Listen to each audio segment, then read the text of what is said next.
There comes a moment in every man's life, a silent moment, one that breaks him from within, when all his illusions, all his comforting lies begin to quietly shatter.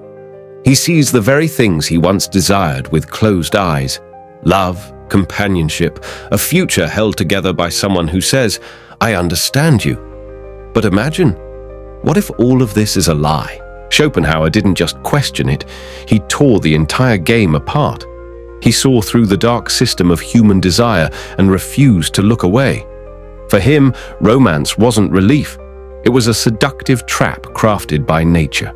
A web that looks beautiful on the surface but hides a biological breeding ground called love. Schopenhauer named it an illusion. What many call intimacy, he called a fantasy wrapped up in biology. And the connection you believe is real, he recognized as pain dressed in prettier clothes. He believed the difference between men and women isn't merely physical, it's at the soul level. Men push forward through ideas, philosophy, creation. Women stay in the present, anchored in survival, tied to what's close and immediate. In his view, women remain children their whole lives, clinging to appearances and mistaking them for truth. That wasn't an insult. It was a glimpse into nature's design.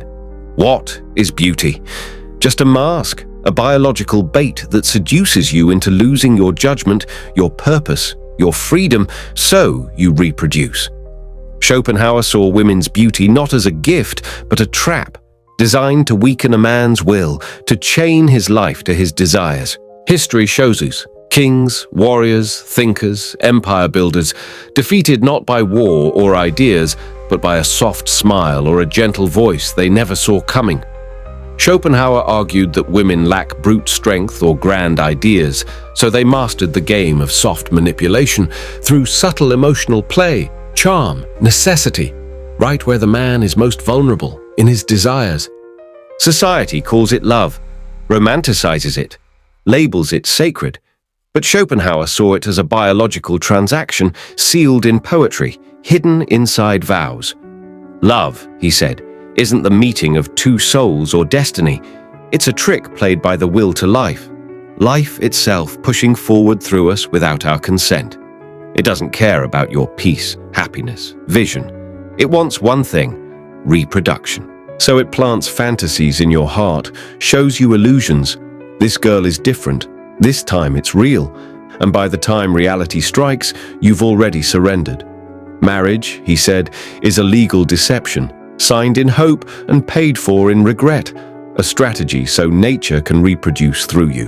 When a man is blinded by emotion, he stops thinking, becomes a workhorse, sacrificing, bending his will not for mission, not for depth, but to maintain a life that feels empty and imprisoned.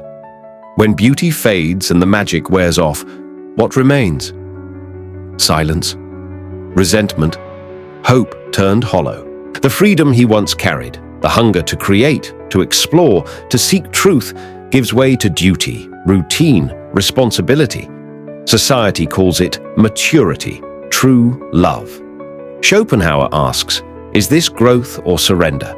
If you've surrendered your inner fire, are you evolving or slowly dying? To him, the awakened man sees beyond illusions. He doesn't hate women, he understands their nature. He doesn't reject love, he respects it, but doesn't worship it. He safeguards his soul from things that promise joy, but only deliver distraction. This is not an evacuation from the world, it's a wake-up call. Ask yourself, am I the man I was meant to be? Or have I compromised who I am for comfort, peace, validation? His voice isn't anger, it's a warning, a quiet truth that echoes through generations, urging men to return to themselves before it's too late. In Schopenhauer's world, the greatest man isn't a lover, husband, or warrior, but a philosopher, someone who sees the game and refuses to play. He retreats from societal applause, from validation, from seduction, and sits in silence. Detachment is freedom. As long as you believe someone else completes you, you'll never truly know yourself.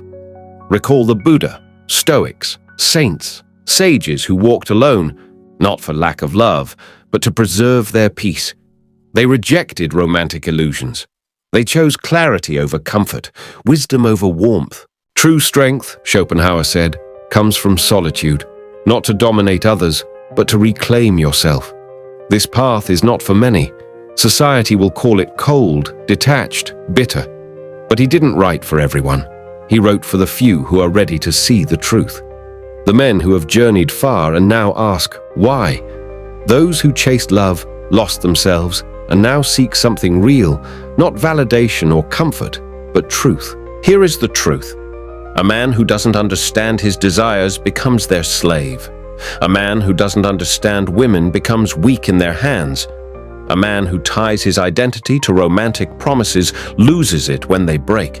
He asks every man one question. Have you awakened, or are you still dreaming someone else's dream? This is not about rejecting love, it's about understanding it differently. Love your mind, love your mission. Love the silence inside that speaks when the world is quiet. If you can sit with your thoughts without hunger, without desperation, without needing someone, then you can't be controlled.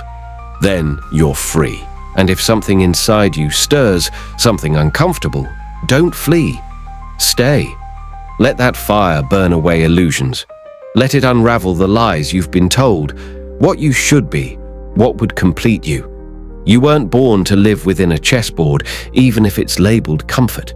You weren't born to perish in a life of compromise. You were born to see clearly, to walk alone if necessary, to rise, not by following others, but by remembering who you are. Schopenhauer's bitter truth can become your mirror, not to hate the world, but to stop playing its false games. Once you see it, your eyes change forever. If this message reached you, if it woken something inside, don't leave it here. Like it. Share it. Send it to someone who needs the truth, and stay with us at Wisdom Whisperers, because here you don't just get content, you get transformation.